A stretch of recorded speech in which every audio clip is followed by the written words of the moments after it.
रोखठोक, बेधडक आणि अचूक घडामोडींचा वेध घेणारं एकमेव बातमीपत्र, आदर्श क्रांती मराठी न्यूज. परळी तहसीलचे तहसीलदार व्यंकटेश मुंडे हे बीड येथील लाचलुचपत प्रतिबंधक विभागाच्या गळाला लागले आहेत. याबाबतची प्राथमिक मिळालेली माहिती अशी की एका लाभार्थी यांना ऐपत प्रमाणपत्र देण्यासाठी तहसीलदार व्यंकटेश मुंडे यांनी 50,000 रुपयांची लाच मागितली होती.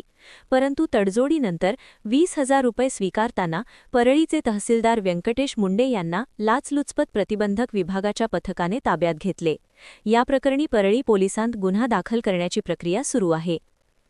परळीचे तहसीलदार मुंडे यांच्याकडे ऐपत प्रमाणपत्राची मागणी करण्यात आली होती. यासाठी त्यांनी मध्यस्थीमार्फत 50,000 रुपयांची मागणी करण्यात आली होती.